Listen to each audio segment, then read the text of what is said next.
अब चलते हैं न्यूमेरिकल नंबर 10 की तरफ।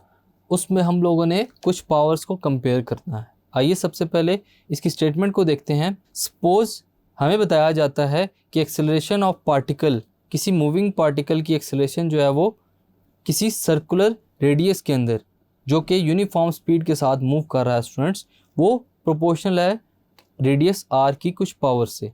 यानी कि आर जो है वो प्रोपोर्शनल है रेडियस आर की कुछ पावर के साथ, यानी कि आर पावर एन के साथ। और जो हमारे पास पावर वी है वो प्रोपोर्शनल है वी एम के साथ। तो हम लोग इसको स्टूडेंट्स कुछ एनालिसिस के बाद प्रूव करते हैं। तो आइए देखते हैं हमारे पास इक्वेशन क्या बनती है।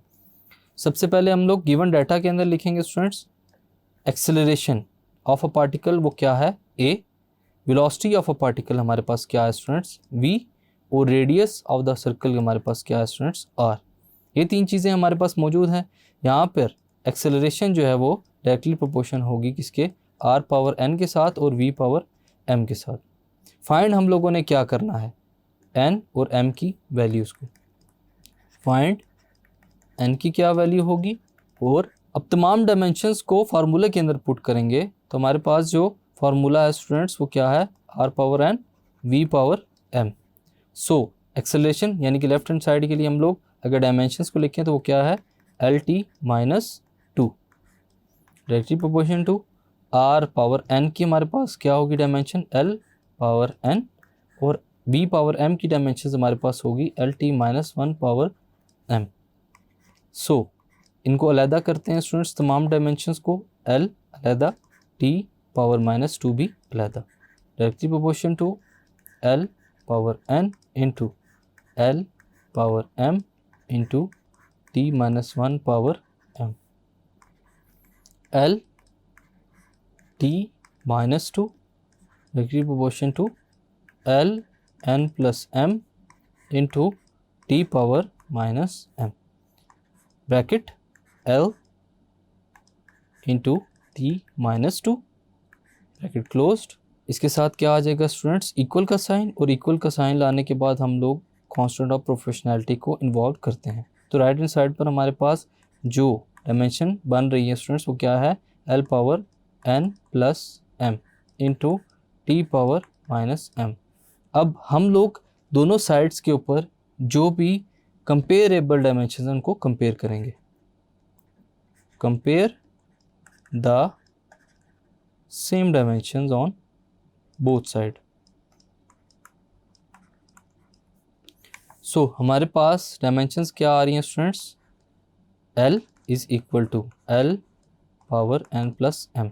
लेफ्ट हैंड साइड और राइट हैंड साइड पर जो बेसिस सेम है उनकी पावर्स को हम लोगों ने आपस में इक्वल करना है, कंपेयर करना है।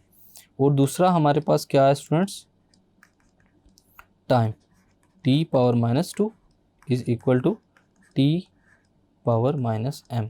ये भी हम लोगों ने टाइम के लिए बोथ साइड्स के ऊपर जो डायमेंशंस आ रही थी उनको सेम कर लिया। इक्वेटिंग पावर्स, दोनों तरफ पावर्स को हम लोग इक्वेट करते हैं। तो लेफ्ट हैंड साइड पर हमारे पास एल के लिए क्या पावर है students, N plus M is equal to one, और टाइम पीरियड के लिए हमारे पास क्या है, minus M is equal to minus two. N की वैल्यू निकालने के लिए हमें सबसे पहले निकालनी होगी वैल्यू एम की। तो एम की वैल्यू हमारे पास स्टूडेंट्स आती है M is equal to two. M is equal to two को फर्स्ट इक्वेशन में पुट करेंगे स्टूडेंट्स, तो हमारे पास एन की वैल्यू आ जाएगी, N plus two is equal to one, N is equal to one minus two. तो ये हमारे पास वैल्यू आ जाएगी माइनस वन। सो स्टूडेंट्स हमारे पास एन की वैल्यू है माइनस वन और एम की वैल्यू है हमारे पास टू। ये दोनों हम लोगों ने वैल्यूज़ को फाइंड किया एन और एम के लिए। अब चूंकि हमारे पास इक्वेशन थी students A is directly proportion to R power N and V power M, तो N और M की वैल्यू को हम लोगों ने चूंकि निकाल लिया है तो इनको यहाँ पर पुट करेंगे। So A is directly proportion to R power minus one V power two. So A is equal to V square divided by R।